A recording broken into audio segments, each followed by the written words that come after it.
केंद्रीय बजट 2026 पर भाजपा के राष्ट्रीय अध्यक्ष नितिन नवीन ने कहा कि जिस प्रकार से निर्मला सीतारमण जी ने 9वीं बार बजट पेश किया है, ये भारत सरकार के गुड गवर्नेंस का प्रतीक है। ये बजट प्रधानमंत्री का जनता के बीच में भी स्वास्थ्य दर्शाता है। वैश्विक अस्थिरता के बावजूद भारत का ग्रोथ रेट 7% है। ये दिखा रहा है कि किस प्रकार से हमने अपने जीडीपी को लगातार मजबूत किया है और मुद्रास्फीति को नियंत्रण में रखा है। मोदी जी का कर्तव्य भवन में बना हुआ कर्तव्य पथ पे चलने वाला ये बजट का मैं पूरा स्वागत करता हूँ। जिस प्रकार से माननीय निर्मला सीतारमण जी ने लगातार 9वीं बार अपना बजट रखा है, ये भारत सरकार की पॉलिसी सस्टेनेबिलिटी और गुड गवर्नेंस का प्रतीक है। माननीय प्रधानमंत्री जी का जो विश्वास जनता के बीच में है, उसको ये बजट पूरी तरह से दर्शाता है। हम लोगों ने देखा कि किस प्रकार से माननीय प्रधानमंत्री जी का सबका साथ सबके विकास के जो मूल मंत्र हैं, वो इस बजट के पूरे विस्तार में दिखता है। साथ ही साथ विकसित भारत 2047 के बनाने का जो सपना माननीय प्रधानमंत्री जी ने देखा है, उसके लिए भी ये संकल्प से सिद्धि वाला बजट है। इस बजट में जहां भारत के वैश्विक अस्थिरता के बावजूद भारत का जो ग्रोथ रेट है, जो 7% लगातार बढ़ रहा है, ये दिखा रहा है कि किस प्रकार से हमने अपने जीडीपी को लगातार मजबूत किया है और साथ ही साथ इन्फ्लेशन को भी अपने कंट्रोल में रखा है। ये इस दिशा में दिखाता है कि हमारे बजट में किस प्रकार से डेप्थनेस है, सबको लेके चलने का हमारा जो विश्वास है और सभी इंफ्रास्ट्रक्चर प्रोजेक्ट को मजबूत करने का जो हमारा विश्वास है, उस पर यह बजट काफी आगे दिख रहा है।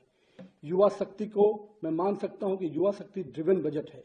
इस बजट में जहां इंफ्रास्ट्रक्चर के ग्रोथ के पूरी तरह से मैन्युफैक्चरिंग यूनिट को आगे बढ़ाने का प्रयास किया गया है, इस बजट के में नए रोजगार के सृजन के अवसर को उत्पन्न किया गया है।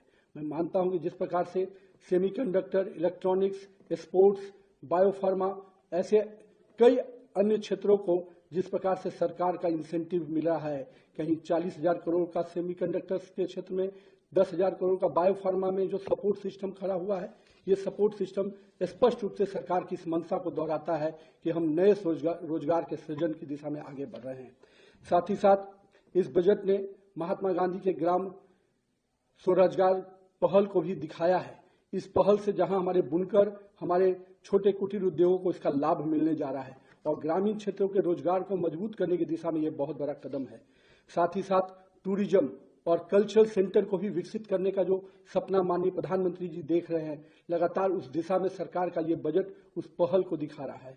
साथ ही साथ हम कह सकते हैं कि 20 नए वाटरवेज के निर्माण का जो पहल है, वो कहीं न कहीं हमारे नए ट्रांसपोर्ट के दिशा को खोलता हुआ बजट दिख रहा है।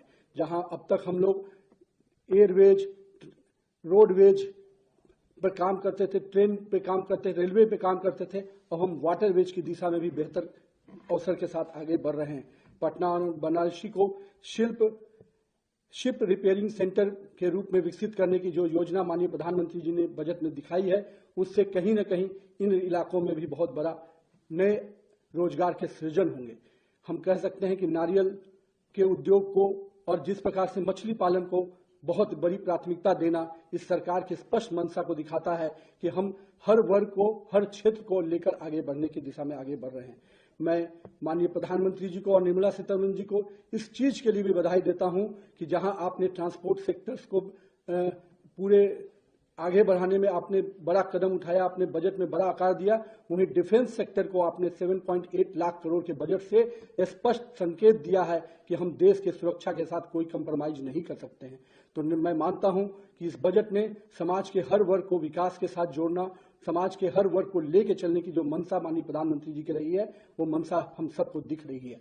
और हम कह सकते हैं कि आज के इस बजट से समाज के हर वर्ग, चाहे वो युवा हो, महिला हो, नारी हो, मध्यम वर्ग हो, सबके लिए माननीय प्रधानमंत्री जी ने इस बजट में आकार दिया है। इसके लिए मैं माननीय प्रधानमंत्री जी को और माननीय वित्त मंत्री श्रीमती निर्मला सीतारमण जी को बहुत बहुत बधाई देता हूं।